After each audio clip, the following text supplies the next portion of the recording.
بسم اللہ الرحمن الرحیم۔ آج کا ہمارا جو سبق ہے مرقات 76واں سبق ہے۔ فصل وقد یذکر، کبھی ذکر کی جاتی ہے الجہت جہت فی القضیۃ قضیہ میں، فیسمى تو کہتے ہیں اس قضیہ کو موجہ، اس وقت اس قضیہ کو موجہ کہتے ہیں، ورباعیۃ ایضاً اور رباعیہ بھی کہتے ہیں۔ پھر موجہات جو ہے 15 ہے، 15 میں سے 8 جو ہے بسیطہ ہے، و7 منها مرکبہ اور 7 مرکبہ ہے۔ لیکن سب سے پہلے اس کو سمجھنے کے لیے کچھ باتیں سمجھنی ہے کہ ہر قضیہ میں نسبت ایجابی یا سلبی کا ہونا ضروری ہے۔ نمبر 2، کیفیات 4 ہے۔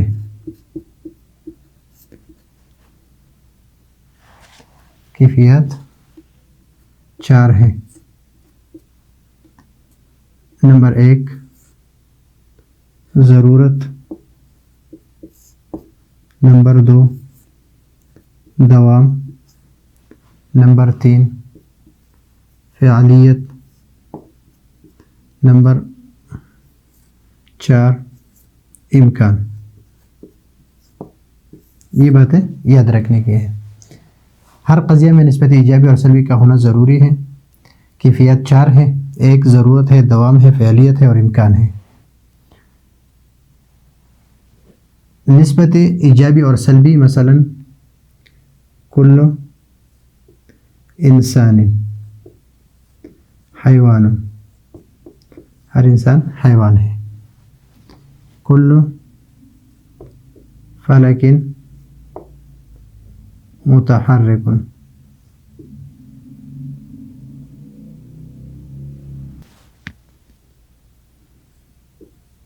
الانسان کاتب اور الانسان ضاحک۔ یہ 6 قضیے اس لیے لکھ دی کہ ہمارے پاس کیفیت 4 ہے اور ہر قضیہ میں ایک ایک کیفیت کو ہم ذکر کریں گے، تو اس وجہ سے 4 کیفیت ذکر کی۔ تو یہ ہے نسبت ایجابی۔ اس میں کیا ہے؟ نسبت ایجابی۔ اب یہاں پر ذکر کریں گے نسبت سلبی کو۔ نسبت سلبی کو لا شیء من الفرس بحجر، لا شیء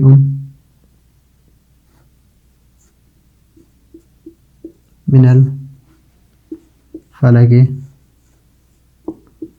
بساکن، الانسان لیس بکاتب، الانسان لیس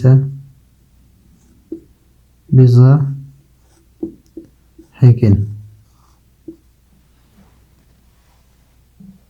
یہ نسبت ایجابی، یہ قضیہ ہے اس میں نسبت ایجابیہ ہے، یہ قضیہ ہے اس میں نسبت سلبیہ ہے۔ تو ہم نے پہلے بول دیا کہ ہر قضیے میں نسبت ایجابی اور نسبت سلبی کا ہونا ضروری ہے۔ پھر یہ نسبت ان 4 کیفیات میں سے کسی ایک کیفیت کے ساتھ متصف ہونا اور مکیف ہونا ضروری ہے۔ یہ نسبت کون سی نسبت ہے؟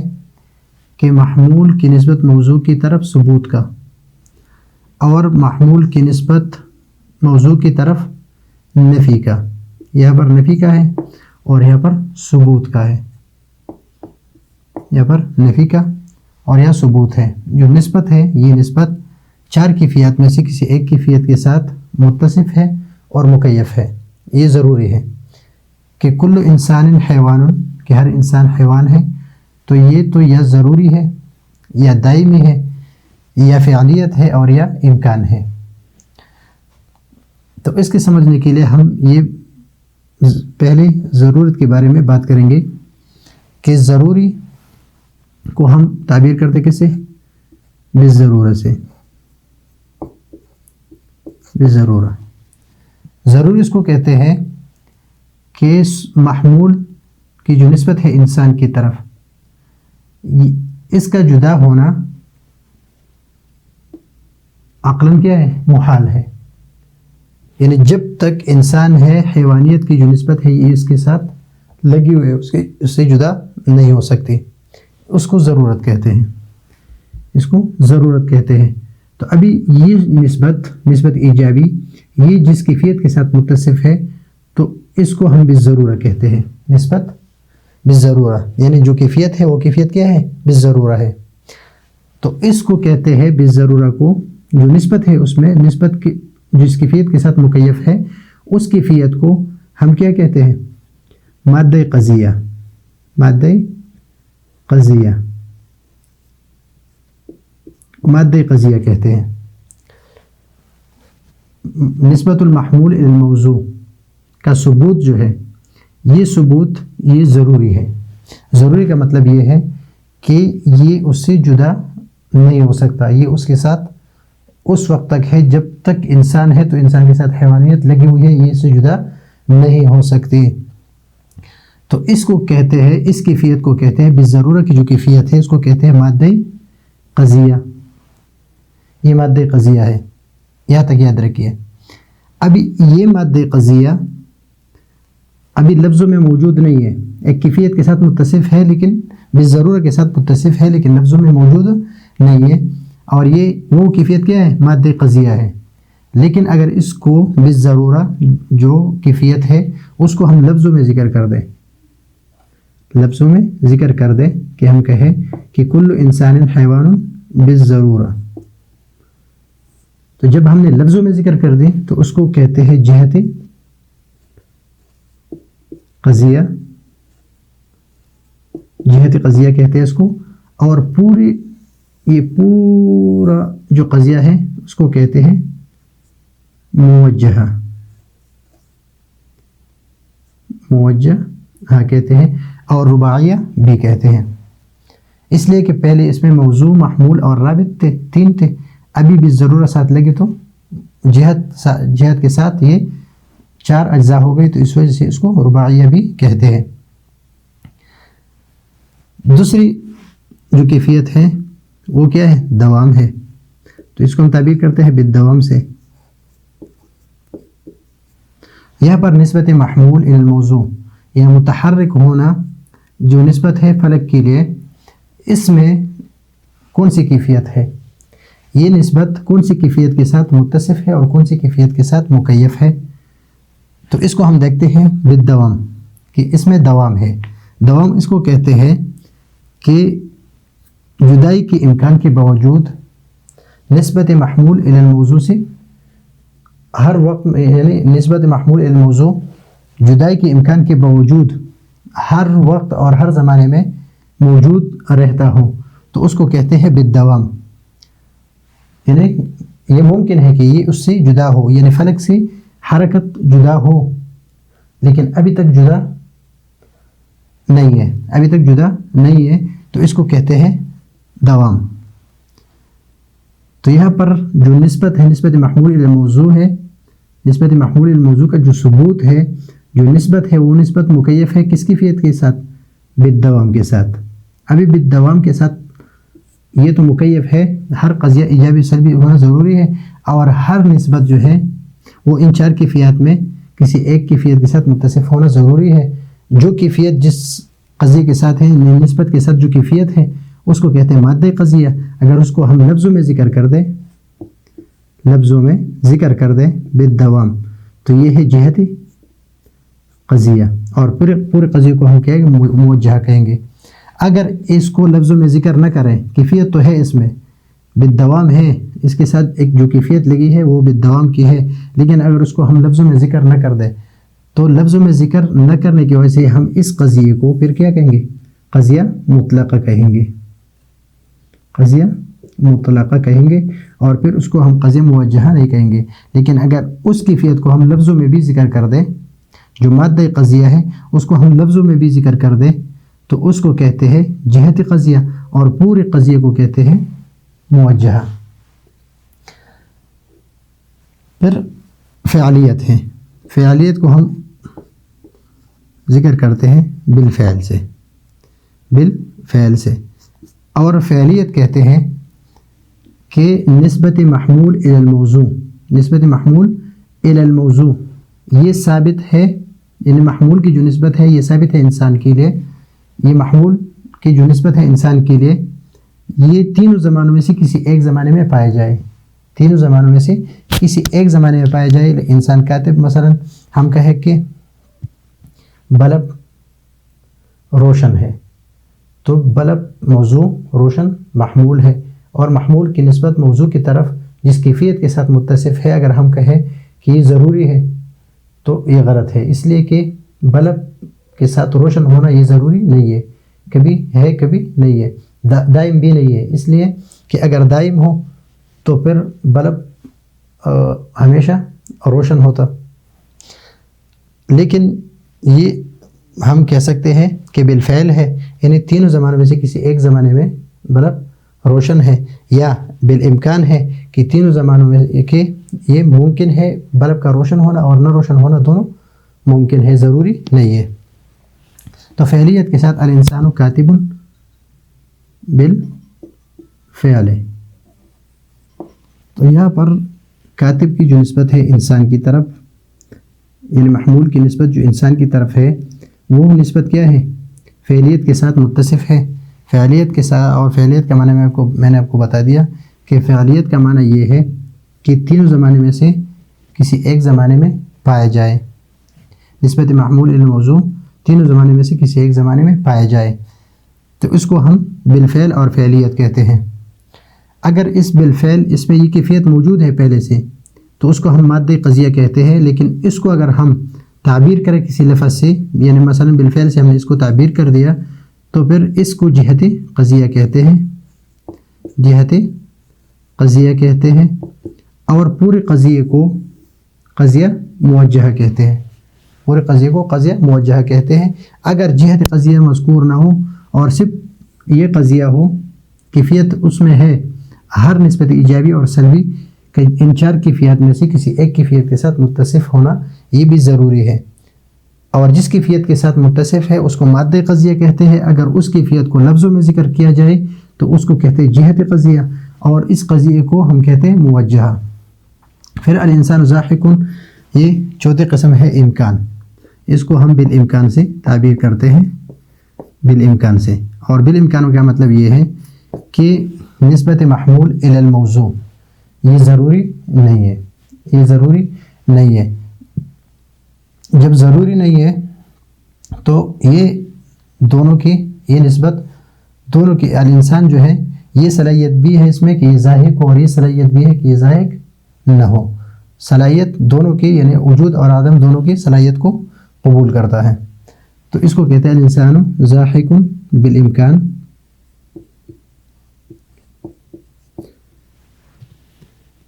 تو اس کو کیا کہتے ہیں؟ اگر لفظوں میں ذکر نہ ہو، جس کیفیت کے ساتھ متصف ہے، محمول نسبت موضوع کی طرف، یہ نسبت جس کیفیت کے ساتھ متصف ہے اس کیفیت کو مادہ قضیہ کہتے ہیں. اگر اس کو ہم لفظوں میں ذکر کر دیں تو اس کو کہتے ہیں الانسان ضاحک بالامکان. ذکر کر دے تو اس کو جہت قضیہ کہتے ہیں اور پورے قضیے کو موجہہ کہتے ہیں. لا شیء من الفرس بحجر، یہاں پر نسبت سلبی ہے، نسبت سلبی ہے. ان محمول کی نسبت موضوع کی طرف، محمول کی نسبت موضوع کی طرف نفی کا یہ کیا ہے؟ یہ اگر بالضرورہ ہے، بالضرورہ کا مطلب یہ ہے کہ یہاں پر جو سلب ہے، سلب الحجر من الفرس، سلبیت حجر من الفرس جو ہے یہ ضروری ہے. اس لیے کہ جب تک فرس ہے وہ پتھر نہیں ہو سکتا. لا شیء من الفرس بحجر، فرس کا کوئی فرد جو ہے وہ حجر نہیں ہو سکتا، اور یہ ضروری ہے، یہ ضروری ہے. یہ دائم یا ممکن یہ نہیں ہے. اس لیے کہ دوام میں کیا ہوتا ہے؟ دوام میں یہ ہوتا ہے کہ اس کا، یعنی جدائی کے امکان کے باوجود اس کے ساتھ ہر وقت اور ہر زمانے میں موجود رہے. تو اس کو کہتے ہیں بالدوام. اور ضرورت اس کو کہتے ہیں کہ عقلاً اس سے جدا ہونا محال ہو، عقلاً اس سے جدا ہونا محال ہو. تو یہ نفی یا اثبات، وہ نسبت جو ہے وہ اس سے جدا ہونا محال ہو. تو لا شیء من الفلک بالساکن، کہ فلک میں سے کوئی فلک ساکن نہیں ہے، لیکن بالدوام ہے، ضروری نہیں ہے، بالدوام ہے. یعنی ابھی تک کوئی فلک ایسا نہیں ہے جو ساکن ہو سکتا ہے کہ فلک ساکن ہو جائے، یعنی اس میں امکان ہے کہ اس سے یہ نسبت جدا ہو جائے، لیکن سکون کی نفی کی نسبت جو ہے فلک کے ساتھ یہ دائم ہے. الانسان لیس بکاتب بالفعل، اور یہاں پر بالامکان. تو یہاں پر یہ اگر لفظوں میں موجود نہ ہو اور یہ نسبت ایک کیفیت کے ساتھ متصف ہے تو اس کو کہتے ہیں مادہ قضیہ. اگر اس کیفیت کو مثلا بالضرورہ اس کو ہم لفظوں میں ذکر کر دیں کہ ہم کہیں کہ لا شیء من الفرس بحجر بالضرورہ، تو اس کو ہم جہت قضیہ کہیں گے اور اس کو موجہہ کہیں گے. اس کو جہت قضیہ اور اس کو موجہہ، پورے کو موجہہ کہیں گے. اس طرح یہ تو یار یہ بات یاد رکھنی ہے کہ قضیہ میں نسبت ایجابی اور سلبی کا ہونا ضروری ہے. پھر یہ نسبت ایجابی یا نسبت سلبی ان چار کیفیات میں سے کسی ایک کیفیت کے ساتھ متصف اور مکیف اور متصف ہوگی یہ نسبت. ان چار میں سے اگر ضرورت ہو تو اس کو ہم تعبیر کریں گے بالضرورہ سے، جس کیفیت یعنی نسبت ایجابی یا سلبی جس کیفیت کے ساتھ متصف ہے اس کو مادہ قضیہ کہتے ہیں. اگر اس کو ہم تعبیر کسی لفظ سے ہم اس کی تعبیر کر دیں اور اس کو لفظوں میں ذکر کر دیں تو پھر اس کو جہت قضیہ کہتے ہیں، اور پورے قضیہ کو قضیہ موجہہ کہتے ہیں. تو یہاں تک یہ تو موجہہ اور رباعیہ کی باتیں تھیں. ابھی موجہات جو ہے یہ 15 ہے، 8 اس میں بسیطہ ہے. بسیطہ کے 8 کس طرح ہے؟ 4 ضرورت کے ہیں، 2 دوام کے ہیں، 1 بالفعل کے ہے اور 1 بالامکان کے ہے. 4 2 6 1 7 1 8. تو یہ ہم اس کو ذکر کریں گے تفصیل کے ساتھ، ہر ایک کو الگ الگ ذکر کریں گے اور اس میں جو اصطلاحات ہے اس کو بھی تفصیل سے ذکر کریں گے کہ وصف عنوانی کیا ہے، اور اس کے ساتھ جتنے بھی ہیں اس کو تفصیل سے ہم ذکر کریں گے. پھر وصف ذاتی، پھر ضرورت ذاتی، وصف